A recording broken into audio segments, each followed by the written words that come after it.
The lawyer slid the last document across the polished table, and my sister signed her name without even looking at me. With that one signature, Rachel had the house our father spent 32 years paying for, his investment account, his car, and nearly everything else he had left behind. I sat 6 feet away wondering how the daughter who had spent the last years taking Dad to cardiology appointments, bringing him groceries, fixing his thermostat, and answering his calls after midnight, had somehow walked away with almost nothing. Rachel capped the pen and finally met my eyes. Dad knew what he was doing, Emily. I wanted to ask her what she had said to him before he died. I wanted to ask how long she had known. Instead, I stood up because I knew if I stayed another minute, I would say something I could never take back. I had almost reached the door when Dad's attorney, Daniel Brooks, called my name. Emily, there's one more thing. Rachel turned around. Daniel opened a drawer and removed a plain cream-colored envelope. I recognized my father's handwriting before he placed it on the table. 2 words were written across the front. For Emily. Alone. Rachel's face changed. Only for a second, but I saw it. She hadn't known about it. I reached for the envelope, but Daniel put his hand over it. Not yet, he said. Your father left instructions. I stared at him. What instructions? Daniel looked toward Rachel, then back at me.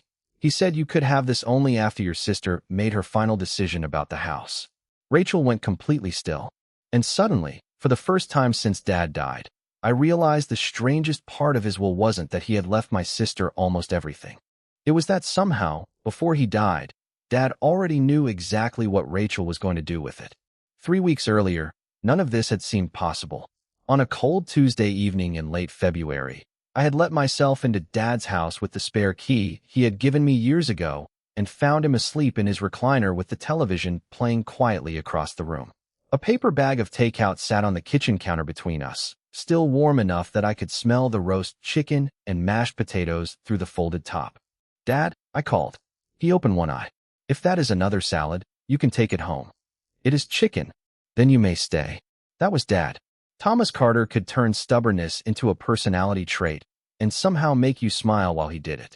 I was 36 years old, but inside that house I still felt like the younger daughter who knew which cabinet held the good coffee mugs and which stair creaked near the top. Dad had lived there for 32 years. My mother, Linda, had picked the pale yellow kitchen walls when Rachel and I were kids. After Mom died, Dad never changed them. By then the paint had faded around the window, but whenever I suggested repainting, he would shake his head. Your mother liked it. So the walls stayed yellow. That night, I unpacked dinner while Dad shuffled into the kitchen wearing an old gray cardigan and the silver watch he almost never took off. The leather band was worn smooth at the edges. I had seen that watch in nearly every important photograph of my childhood. Grandpa's watch, I said as Dad reached for 2 plates. Still running. Dad held it near his ear as if he needed to check. Better than I am. That is not funny. It was a little funny. I gave him the look I had been giving him for the past year, the one that meant I was trying not to worry. He noticed. He always noticed. His health had become less predictable, but he hated being treated like a patient. So I learned to make care look ordinary. I did not say I was checking whether he had eaten. I brought too much food. I did not ask whether he remembered his cardiology appointment. I complained about having to drive across town Thursday morning until he reminded me what time to pick him up. I did not tell him I worried when he failed to answer his phone.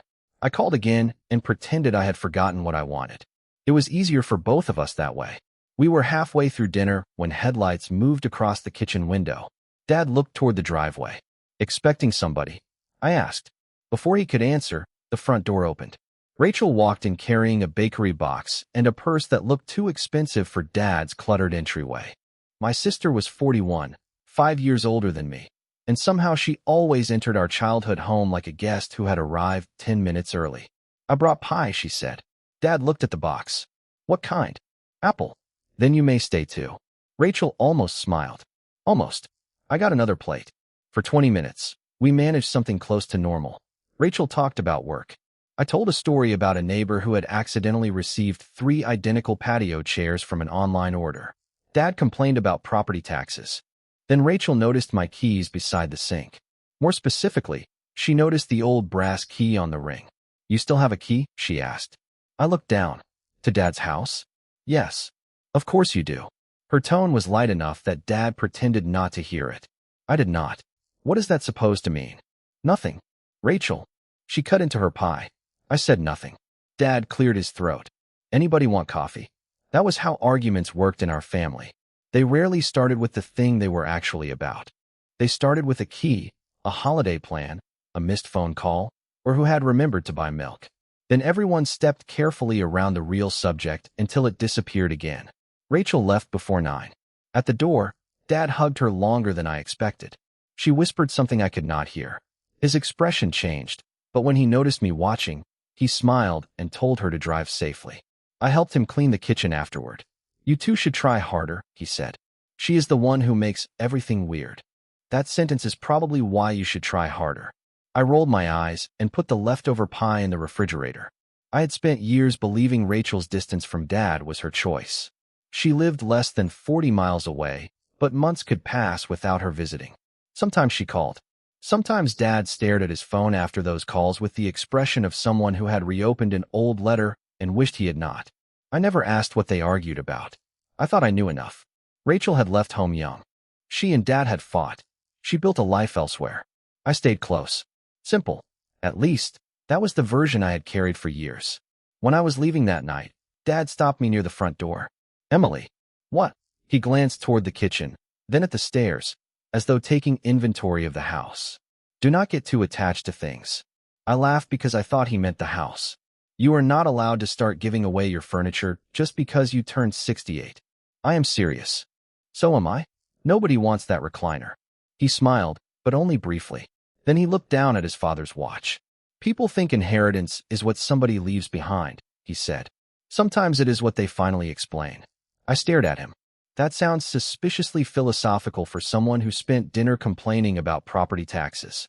Forget I said it. Gladly. I kissed his cheek and went home. At the time, I thought it was just one of those strange things parents say when they become aware that their children will someday have to sort through the evidence of their lives.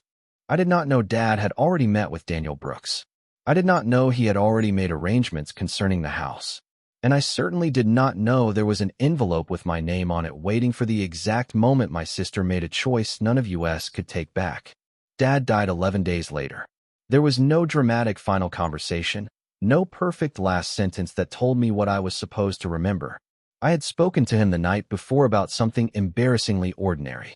His thermostat was acting up again, and he insisted the house felt fine at 66 degrees. I told him I would come by after work the next day and take a look. Bring coffee, he said.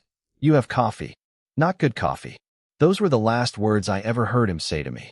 For the next week, everything became lists. Call relatives. Find the cemetery paperwork. Choose flowers. Pick up Dad's suit.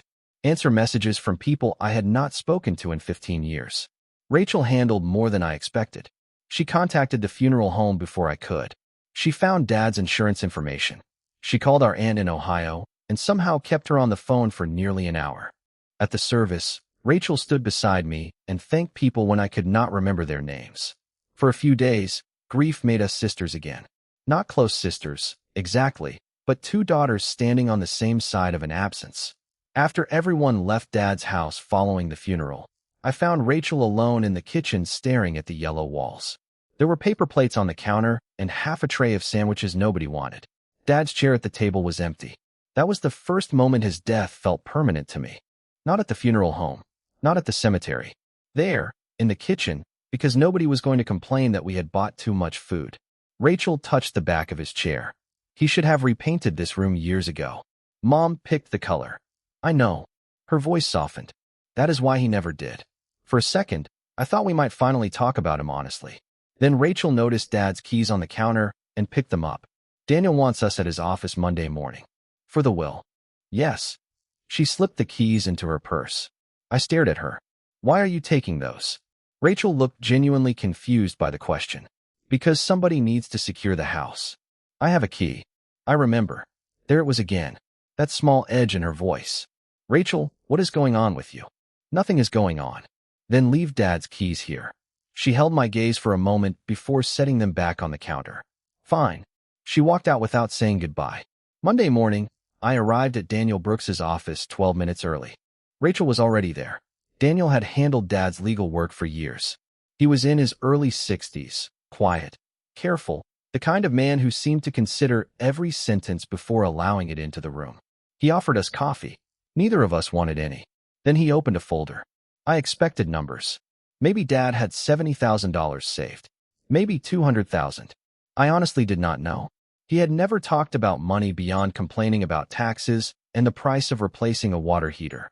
I expected the house would be sold eventually and Rachel and I would split whatever remained.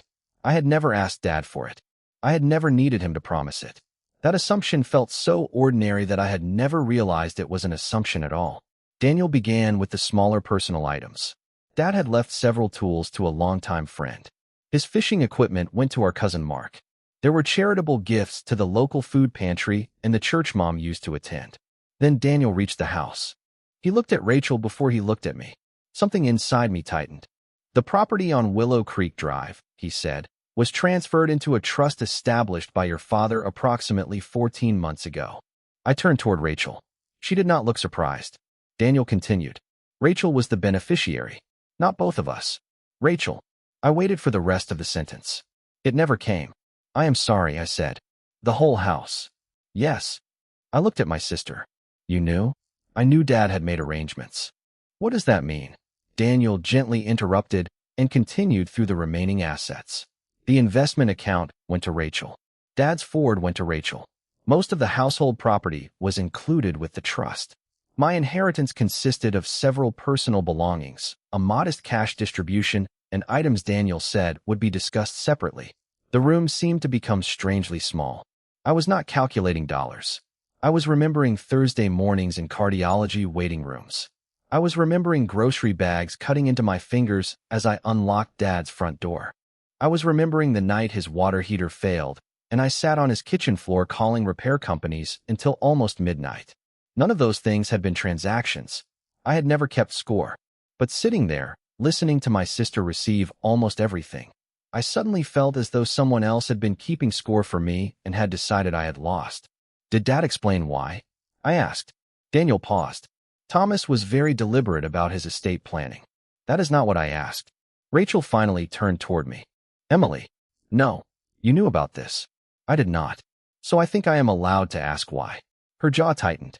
Maybe because this was not about who drove him to more appointments. I stared at her. I never said it was. You did not have to. Daniel closed the folder halfway. Perhaps we should take a few minutes. No, Rachel said. Then she looked directly at me. Dad knew what he was doing. The sentence hurt more than the numbers. Maybe because part of me believed her. Maybe Dad had looked at the two of us, considered everything, and made a choice I did not understand. I stood because I could not sit there pretending the room had not changed. That was when Daniel told me there was one more thing. He opened his desk drawer and removed the cream-colored envelope with my name written in Dad's unmistakable handwriting. For Emily. Alone. Rachel had not known about it. I knew because the confidence disappeared from her face. I reached for it, and Daniel stopped me. Dad had left instructions. I could not open the envelope until Rachel made her final decision about the house. I looked at her. What decision? Daniel answered carefully. Whether she intends to keep the property or sell it. Rachel leaned back in her chair. He put that in writing? Yes. Why? Daniel shook his head. I was instructed not to explain anything beyond the condition. For the first time that morning, Rachel looked as unsettled as I felt. But it lasted only a moment. She picked up her copy of the estate documents and stood. Then this is easy, she said. I am selling the house. I could barely process the words. Dad has been gone 8 days. And leaving the place empty does not bring him back. You have not even gone through his things. We will. We. Rachel gave me a tired look. Emily, I am not doing this with you here. Doing what? Turning every chair and coffee mug into a test of whether I loved him enough. I stared at her, stunned. I never said that. You never have to say anything. That is the problem. She walked toward the door, then stopped with her hand on the knob. You think I took something that belonged to you? Did you? Rachel looked back at me, and for the first time there was no anger in her expression. There was something older. You have no idea what belonged to me first. Then she left. Daniel said nothing for several seconds. The envelope remained between us on the desk, close enough for me to touch, and still completely out of reach. I looked at Dad's handwriting again and realized Rachel's final sentence had opened a question I had never thought to ask. I had spent years believing my sister walked away from our family. I had never once wondered what she believed she had been walking away from. For the next 2 days, Rachel barely answered my calls. When she finally texted me, it was not about Dad, the funeral, or the envelope. It was an address and a time. Thursday, 10 in the morning. Dad's house. Realtor coming. I read the message 3 times before calling her. You already hired a real estate agent? I asked when she answered. I am meeting one. That is not what I asked. Emily, I told you I was selling. You told me 8 days after Dad died. I thought maybe you would wake up the next morning and realize how insane that sounded. Rachel was quiet. The property taxes are not going to stop because you are grieving. Neither is the mortgage. There is no mortgage. Exactly. There is insurance, maintenance, utilities, taxes, and a house full of things neither of us needs. I closed my eyes. Rachel had always been good at making emotional decisions sound like accounting. Can you wait 1 month? Why? Because it was his home. It is a house. You do not believe that.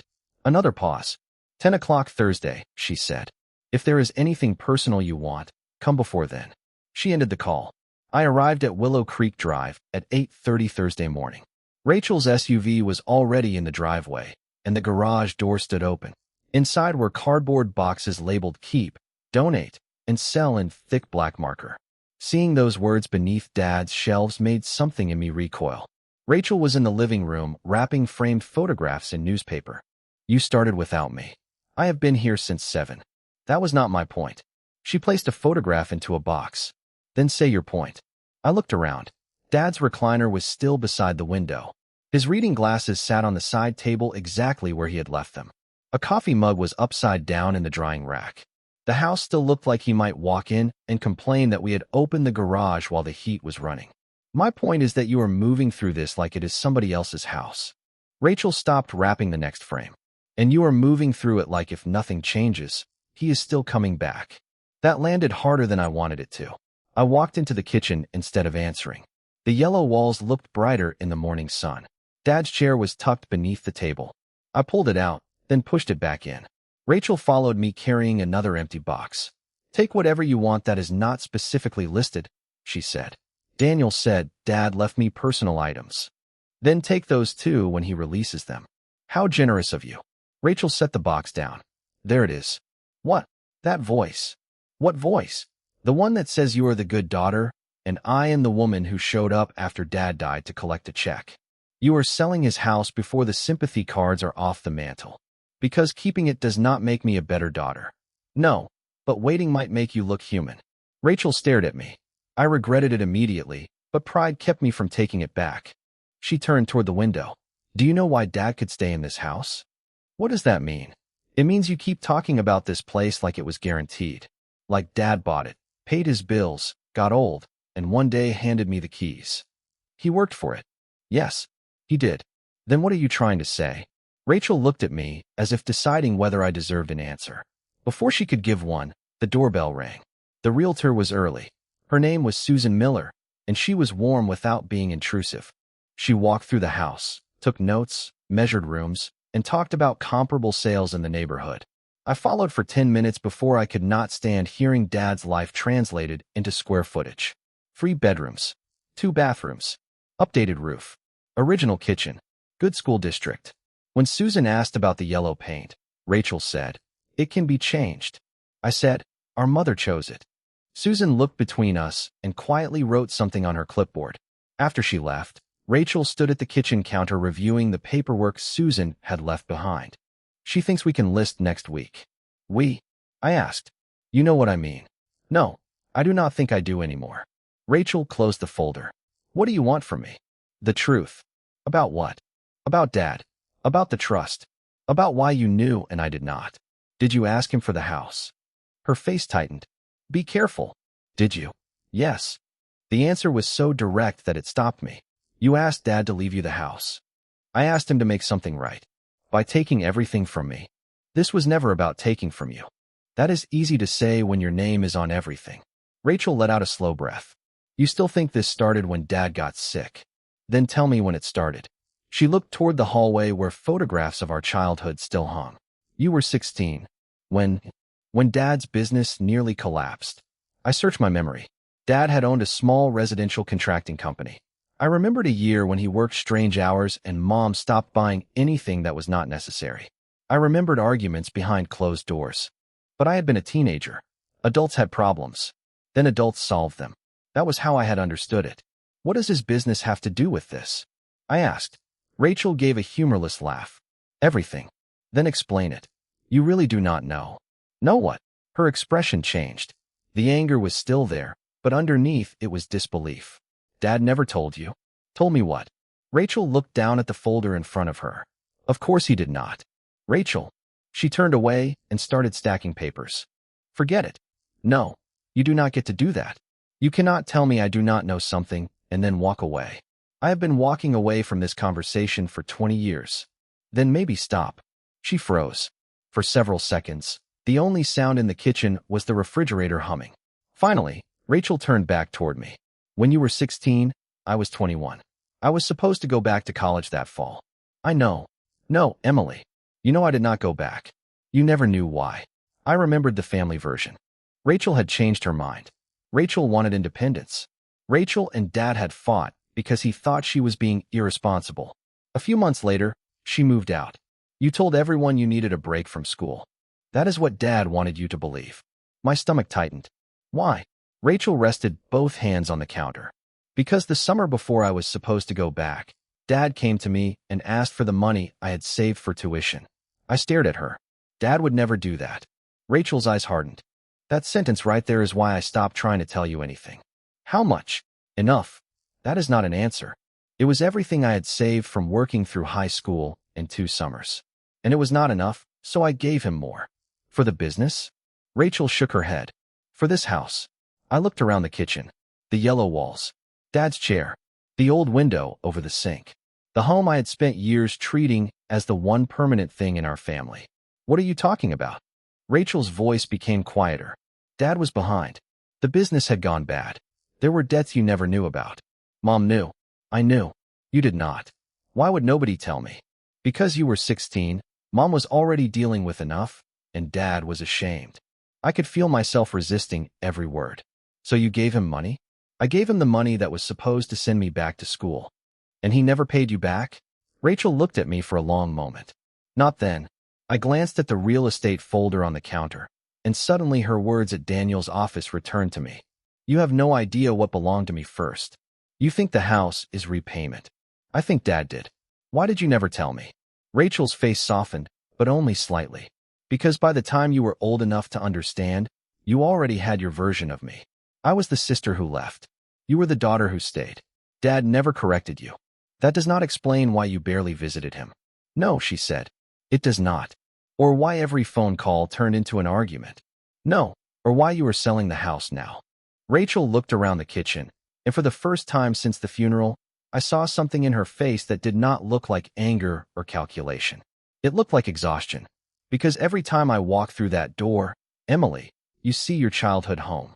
She touched the edge of the counter. I see the place I paid to save and then spent 20 years feeling like I no longer belonged in. I did not know what to say. Part of me wanted to reject the entire story. Another part had already begun searching my memory for details I had ignored. The year Rachel did not return to school. Mom taking extra shifts. Dad selling his work truck. The arguments I heard but never understood. None of it proved Rachel was telling me everything. But suddenly, it proved I had not known everything either. Rachel picked up the realtor's folder. I am signing the listing agreement tomorrow. Rachel, wait. I have waited long enough. What if Dad left that envelope because he wanted you to wait? She looked at me. Then he should have said that to me while he was alive. She walked toward the front door, leaving me alone in the yellow kitchen.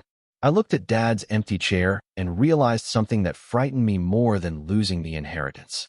For 20 years, I had mistaken being close to my father for knowing his whole story. After Rachel left, I stayed in Dad's kitchen for almost an hour. I did not pack anything. I did not call Daniel. I sat in the chair across from Dad's and tried to remember the summer I was 16 without using the version of it I had repeated to myself for 20 years. Memory is strange that way. Once somebody gives you a missing piece, ordinary moments begin to look different. I remembered Mom standing at the kitchen counter with a stack of envelopes and telling me we could not afford a class trip that year. I remembered Dad coming home without the blue work truck he had driven for as long as I could remember. He told me he was replacing it. I never saw the replacement. I remembered Rachel working extra shifts at a diner off Route 9, coming home smelling like coffee and pancake syrup, dropping her tips into a glass jar she kept in her bedroom closet. She called it her Freedom Fund. I used to tease her about the name. She would shake the jar and tell me every dollar was 1 mile farther from home. At 16, I thought she meant she could not wait to escape us. Sitting in Dad's kitchen, I wondered whether she had actually meant she could not wait to build something of her own. I also remembered the night everything changed. Rachel and Dad had argued in the garage. I had been upstairs with headphones on, but even through the music I could hear their voices. Later, Rachel came into my room and stood in the doorway. Her eyes were tired. "I might not go back to school this fall," she said. I barely looked away from my computer. "Why not?" "Things changed. Dad is going to freak out." She gave me a strange little smile. "Yeah, probably." I remembered telling her she was stupid to quit. That word came back to me now with embarrassing clarity. Stupid. Rachel had not corrected me. 2 months later, she moved into an apartment with a friend. Dad told relatives she needed to figure out what she wanted. I accepted that because children often accept the explanation that makes their parents easiest to love. By Friday morning, I needed to know whether Rachel's story was true. I called Daniel. "Did Dad ever have serious financial trouble?" There was a pause. "Emily, I cannot discuss matters outside what your father authorized me to disclose." "That sounds like yes. It sounds like I am following professional obligations." "Did Rachel give him money?" Another pause. "I think the best thing you can do is allow your father's instructions to play out. That envelope could explain this." "It may. Then let me open it." "I cannot." I stood at my apartment window watching traffic move below. "Rachel is signing the listing agreement today." "I am aware." "And once she does? Once her decision regarding the property is formally documented, your father's condition will have been satisfied." My heart started beating faster. "Then I can have the envelope?" "Yes." I was at Daniel's office less than an hour after Rachel signed. She was not there. Daniel asked me to sit, but I remained standing while he opened the same drawer. The cream-colored envelope looked smaller than I remembered. For 2 days, I had imagined it containing everything from a second will to a confession that Rachel had pressured Dad into changing his estate. Daniel placed it in my hands. "Your father was very specific that you read this privately." "Did you read it?" "No." "Do you know what is inside?" "I know only enough to carry out his instructions." I ran my thumb over Dad's handwriting. "For Emily. Alone. Why did he make me wait until Rachel decided to sell?" Daniel looked at me with the same careful expression he always wore. "I believe your father wanted the decision to belong to her before you learned whatever he intended you to learn." That answer stayed with me as I drove home. Dad had not wanted the envelope to influence Rachel's choice. Whatever was inside, he wanted me to see what she would do without knowing about it. I sat at my kitchen table and stared at the envelope for several minutes before opening it. Inside were 3 things. A small brass key taped to a business card from a bank downtown. Several photocopied pages from what looked like an old accounting ledger. And a letter folded in half. Dad had written my name at the top. His handwriting became shakier near the bottom, but the first sentence was perfectly clear. "Emily, before you decide what your sister did to you, you need to understand what she once did for all of us." I stopped reading. I could hear Rachel's voice in Dad's kitchen. "You really do not know." I forced myself to continue. "Dad wrote that there were things he should have told me years ago, and things he had allowed silence to distort because silence had been easier than admitting he had failed." Then came the sentence that changed the story I had been telling myself since the will reading. "Rachel did not take the house from me." I read it twice. Long before I left it to her, she helped me keep it. Dad explained that his contracting business had nearly collapsed when I was 16. Several clients paid late. A major project fell apart. Bills accumulated faster than he could cover them. He had borrowed against equipment and fallen behind on obligations tied to the house. Mom knew. Rachel knew. I did not. Dad wrote that keeping me unaware had been intentional. He and Mom believed 16 was too young to carry adult fear if they could protect me from it. But Rachel was 21. She saw everything. She had savings from years of part-time work and money set aside for school. Dad asked to borrow some of it. Rachel gave him all of it. Then, when the situation worsened, she found more by postponing school and working full-time. I looked at the photocopied ledger. Dad had recorded every amount. Dates, deposits, notes. Beside one entry, he had written Rachel tuition savings. Beside another, Rachel's summer wages. There were more entries than I expected. This was not a daughter helping with one overdue bill. Rachel had given up the beginning of her own adult life to help our parents protect the one I was still living. Dad's letter continued. He had promised to repay her quickly. He could not. Mom became ill not long afterward, and whatever money the family recovered went toward keeping everything else together. Rachel became angry. Dad became ashamed. Shame turned into defensiveness, defensiveness into arguments, and arguments into distance. Then I reached a paragraph that made me put the letter down. Dad wrote, "The worst thing I did was not failing to repay your sister when I promised. The worst thing was letting you believe she left because she did not care." I stared at those words until they blurred. All those years I had defended Dad whenever Rachel criticized him. All those years I had quietly judged her for missing birthdays, leaving holidays early, and calling only when she felt ready. I had been standing inside a story Dad himself admitted was incomplete. But the letter did not excuse Rachel either. Dad knew resentment had changed her. He wrote that money could repay a debt, but could not repair what silence had done between his daughters. He had left Rachel the house and investments because he believed he owed her something measurable. Then I reached a line that made me look at the brass key on the table. "What I owe you is different." Dad wrote that the key opened a safe deposit box in my name. Everything inside legally belonged to me. Rachel did not know about it. She had never known. Neither the house nor the investment account was the end of his estate planning. Dad had separated something before creating Rachel's trust. He did not tell me what it was. He only wrote, "Do not measure it against what Rachel received. If you do, then I have failed both of you again." I sat alone at my kitchen table with the key in my palm and realized the envelope had not given me the answer I wanted. It had done something harder. It had taken away the simple version of my sister I had been angry enough to believe. The next morning, I drove downtown with Dad's brass key in my coat pocket and his letter folded inside my purse. The bank opened at 9. I was there at 8:47, sitting in my car across the street, watching employees unlock the front doors while I tried to decide what I was hoping to find. Money would have been the easiest answer. Enough money, and I could tell myself Dad had simply divided things differently. Rachel received the house and investments. I received something equivalent. Fairness restored. Story over.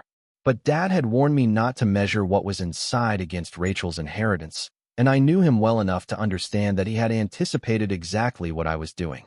A bank employee named Mrs. Reynolds checked my identification, reviewed paperwork already on file, and led me into a private room. She returned with a narrow metal box and left me alone. For several seconds, I only looked at it. Then I used Dad's key. Inside was a folder, a small velvet watch case, another letter, and documents from a life insurance policy I had never known existed. The policy named me as beneficiary. Combined with a separate savings account Dad had established years earlier, it was enough money to change my life, but not enough to turn this into some secret victory over Rachel. I could pay off the remaining balance on my condo. I could build real savings. I could breathe differently. But Rachel's inheritance was still worth more. Strangely, that no longer felt like the most important fact in the room. I opened the watch case. Dad's silver watch rested inside, the leather band worn smooth exactly where his wrist had shaped it over decades. Grandpa's watch. I picked it up and immediately remembered Dad holding it near his ear in the yellow kitchen. "Better than I am," he had joked. My throat tightened. Under the watch was a photograph I had never seen. Dad and Rachel stood outside our house more than 20 years earlier. Rachel looked impossibly young. Dad had one arm around her shoulders. On the back, in Dad's handwriting, were the words, "The day Rachel saved our home." I opened the second letter. Dad wrote that after Rachel gave him her savings, he had promised himself he would repay every dollar within 2 years. Instead, Mom's health declined, the business recovered slowly, and life kept moving. Rachel eventually built a career without returning to the path she had planned. Dad knew she had made choices afterward that were hers alone, but he also knew one of his choices had changed the direction available to her. That was why he had transferred the house and investments to the trust. Not because Rachel loved him more. Not because I loved him less. Not because he had forgotten who drove him to appointments or sat with him during long afternoons when he did not want to be alone. Then I reached the line I did not know I needed until I read it. Emily, I saw what you did for me. I covered my mouth and stared at the page. Dad listed no grand sacrifices. He remembered the small things. Coffee before appointments. The thermostat. Groceries I pretended were extras. Sitting through baseball games I did not care about because he did. Calling twice when he did not answer the first time. You gave me something your sister could not give me because our history made being near me difficult for her. She gave me something you could not give me because you were still a child when I needed it. I made the mistake of comparing my daughters for too many years. Please do not inherit that mistake. I had gone to the bank believing Dad had hidden a final piece of the estate. Instead, he had hidden a correction to the story both of us had been living. Rachel believed Dad owed her for what she lost. She was right. I believed my years with Dad mattered. I was right too. The tragedy was that we had turned those truths into opposing sides. I kept reading. Dad admitted he had considered telling Rachel about the money set aside for me. He chose not to because he wanted her decision about the house to be hers. If she kept it, that would be her choice. If she sold it, that would also be her choice. He did not want gratitude, guilt, competition, or knowledge of my inheritance influencing her. Then came his final request. It was not a legal condition. It was simply a father's hope. If you ever show Rachel this letter, do not use it to win. I sat in that little bank room with the watch in my hand and understood why Dad had made me wait. If I had opened the envelope before Rachel chose to sell, I would have confronted her with the truth and demanded she prove she cared about the family by keeping the house. Dad had refused to give me that power. Rachel had chosen freely. Now I had a choice too. I could take the insurance money, keep Dad's letters private, and let Rachel believe the house was his final acknowledgement of everything he owed her. I could also show her the ledger and remind her that Dad had documented every dollar, turning her sacrifice into another argument about numbers. Or I could give her the one thing Dad had failed to give either of us while he was alive, the whole story. I closed the box and fastened Grandpa's watch around my wrist. It was slightly loose. As I walked out of the bank, my phone rang. Rachel. I answered. I signed the final listing paperwork, she said. Her voice was flat, almost businesslike. The photographer is coming Monday. If there is anything left in the house you want, this weekend is probably the time. I looked down at Dad's watch. Rachel, I need to see you. Emily, I am not having another argument about the house. Neither am I. Silence. Then what is this about? I thought about Dad's letter in my purse and the photograph in the folder beside me. It is about what Dad should have told us 20 years ago. Rachel did not answer for several seconds. When she finally spoke, her voice was quieter. What did you find? I looked across the street at people moving through the morning as if it were an ordinary Friday. More than money, I said. Can you meet me at the house tonight? Another silence. 6:30, she said. Then she ended the call. I drove toward Willow Creek Drive knowing I finally understood why Dad had left Rachel the house, why he had left me the envelope, and why neither inheritance could repair what he had broken by staying silent. The only thing I still did not know was whether telling Rachel the truth would bring my sister back to me, or finally show us how far apart we had become. At 6:25 that evening, Rachel's SUV pulled into Dad's driveway. I was already inside, sitting at the kitchen table with the folder from the safe deposit box in front of me. I had turned on the light above the stove, but nothing else. The yellow walls looked softer in the dim room, almost the way they had when Mom was alive and dinner ran late. Rachel entered through the front door and stopped when she saw me wearing Dad's watch. Her eyes went immediately to my wrist. Where did you get that? She asked. Dad left it for me. She nodded once, but I saw her swallow. So that was in the box. Part of it.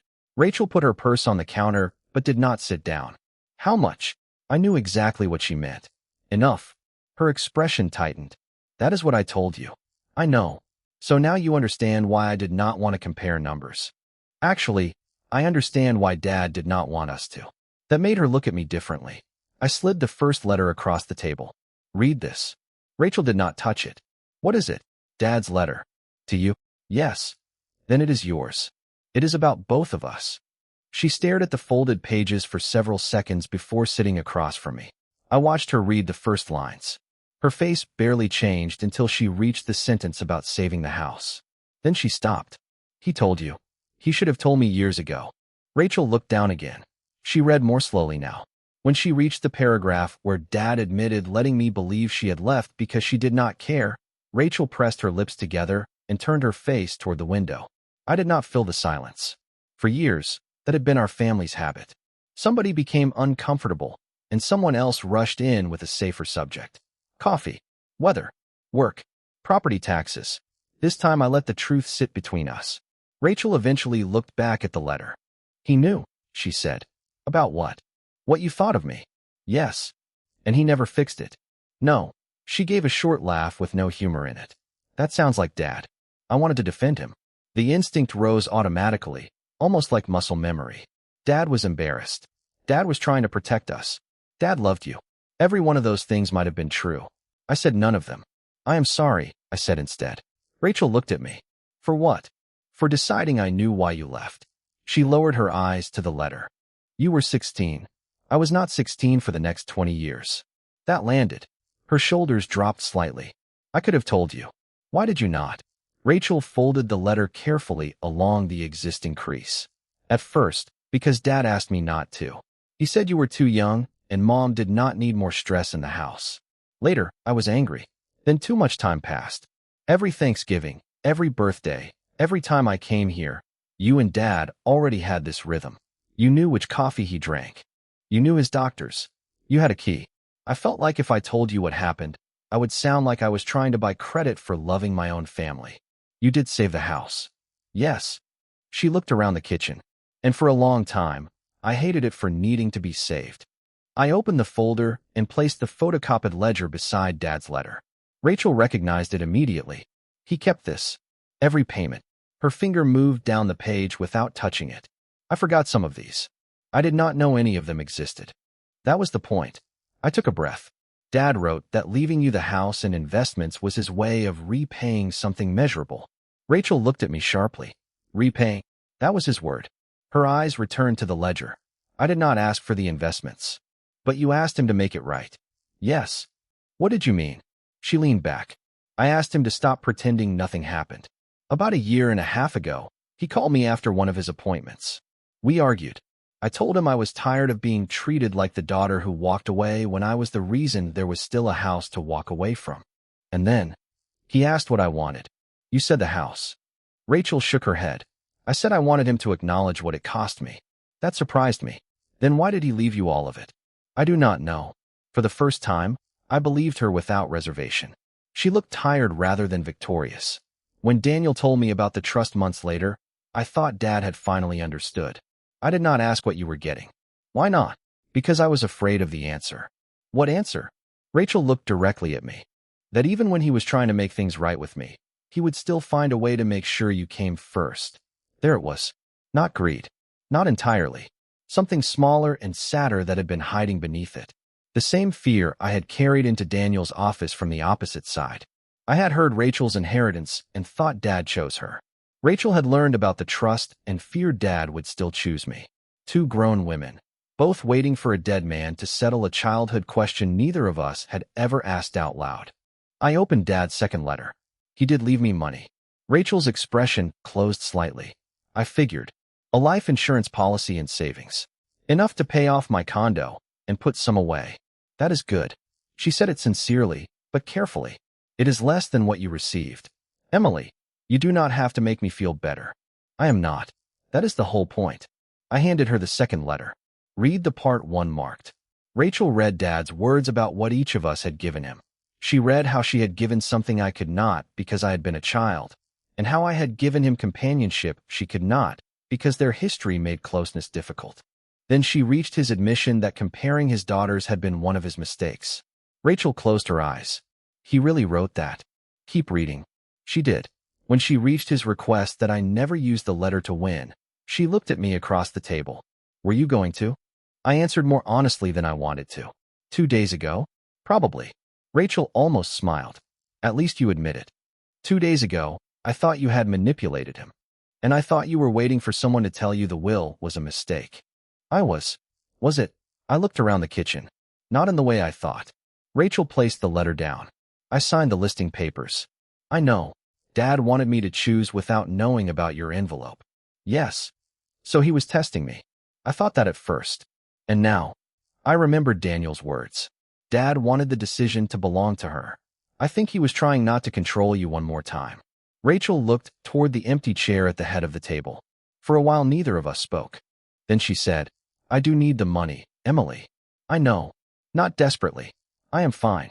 But selling this house would let me put more into retirement. It would give me options. And every time I come here, I remember being 21 and handing Dad money I had spent years saving. Then sell it. Rachel turned back to me. You mean that? The words hurt, but I did mean them. It is yours. Dad made sure of that. You love this house. I love what happened here. That is not the same thing. I looked at the faded yellow wall behind her. I think I confused those things. Rachel glanced around the room. I did too. What do you mean? I thought selling it would feel like getting something back. Does it? She did not answer immediately. I do not know. I reached for Dad's watch and loosened the worn leather strap. Rachel watched as I removed it. There was something else in the box. I took the old photograph from the folder and handed it to her. Rachel stared at the picture of herself at 21 standing beside Dad outside the house. Then she turned it over. The day Rachel saved our home. Her hand went still. I have never seen this. Neither had I. Mom took it. How do you know? Rachel smiled faintly. Dad never knew how to use that camera. She looked at the photograph again, and something in her face softened. I remember this day. What happened? The bank had called that morning.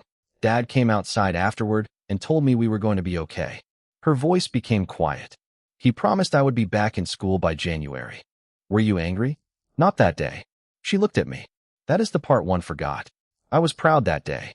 She held the photograph against the table with both hands. I wanted to help.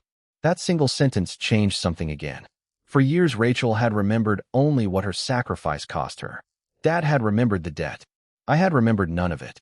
But once, before resentment and shame rewrote the memory, Rachel had simply been a young woman trying to keep her family together. Take the picture, I said. Are you sure? It belongs with you. Rachel looked at Dad's watch still lying beside my hand. That belongs with you. I picked it up, feeling the familiar weight in my palm. Then I thought of Dad's words. Do not measure. Do not compare. Do not inherit my mistake. I closed my fingers around the watch, but did not put it back on. Maybe, I said, we should stop deciding what belongs to us tonight. Rachel looked at me for a long moment. Then she nodded. Okay. She glanced at the realtor folder on the counter. The photographer is coming Monday. I remember. Rachel walked over, picked up the folder, and stared at it. I can postpone the listing. You do not have to do that for me. I know. Then why? She looked around the kitchen at Mom's yellow walls, Dad's empty chair, and the boxes waiting in the living room. Because I have spent 20 years trying to get something back from this house. She placed the folder face down on the counter. Maybe I should figure out what I actually want before I sell it. The photographer never came on Monday. Rachel called Susan that morning and asked her to put everything on hold. She did not cancel the sale. She did not promise to keep the house forever. She simply gave herself 30 days before making another decision, and somehow that felt more honest than any dramatic promise could have. That Saturday, we met at Dad's house with coffee, cardboard boxes, and no plan beyond finishing one room at a time. At first, we talked only about objects. Keep Mom's mixing bowls. Donate Dad's old coats. Give Cousin Mark the fishing gear. Throw away the stack of appliance manuals Dad had kept for machines he no longer owned. Then, little by little, the objects started telling stories. Rachel found the glass jar she had once used for her college savings in the back of a closet. The label she had made at 17 was still taped to the side. Freedom Fund. She held it up and laughed. You used to steal quarters out of this. I borrowed quarters. You were 16. What were you borrowing them for? Important teenage business. For the first time since Dad died, we both laughed without feeling guilty afterward. Later, we ordered roast chicken and mashed potatoes from the same place I used to bring Dad dinner. Rachel sat in his chair. I almost asked her to move, then realized I did not need the chair to remain empty in order to remember who had once sat there. I told her about my last phone call with Dad and his complaint about my coffee. She told me about the last private conversation she had with him. He had apologized for waiting so long to acknowledge what she had given up. Rachel said she had wanted to tell him that an apology did not restore 20 years, but when the moment came, she only said, I know, Dad. She had been angry at herself ever since. Maybe he understood what you meant, I said. Maybe. She looked down at the table. I wish I had said more. So do I. That was another thing we finally shared. Not the same memories, not the same wounds, but the same impossible wish to have one more ordinary conversation with someone who was no longer there. Before we left that evening, I took Dad's watch from my purse. I had carried it around for days without wearing it. Rachel was taping a box closed when I placed the watch on top. She looked at it, then at me. "What are you doing?" "Take it. Dad left this to you." "I know. Emily, I do not want your inheritance." "I am not giving you my inheritance." I turned the watch over in my hand. "Grandpa wore it. Dad wore it. And when Dad almost lost this house, you helped him keep it. You should have something that reminds you of what you did before all the anger got attached to it." Rachel shook her head. "You love that watch." "I love what it means." "Then keep it." I smiled. "Maybe what it means is not mine alone." She stared at me for several seconds before taking it. She did not put it on. She simply closed her fingers around it. "I do not know if I can keep this." "Then do not decide tonight." That became our rule for a while. We stopped forcing every old wound to produce an immediate answer. 30 days later, Rachel decided to sell the house. This time, when she told me, I did not feel betrayed. I helped her choose the photographs for the listing. We repainted 2 rooms, but we left the kitchen yellow. Not because a realtor told us to, and not because we believed Mom's paint had to remain forever. We just were not ready to change that room yet. The house sold to a young couple with a 6-year-old daughter who spent most of the showing running from the kitchen to the backyard. When Rachel told me their offer was the one she wanted to accept, she said, "They remind me of us before everything got complicated." I knew exactly what she meant. Rachel kept the proceeds. I kept the money Dad had left me.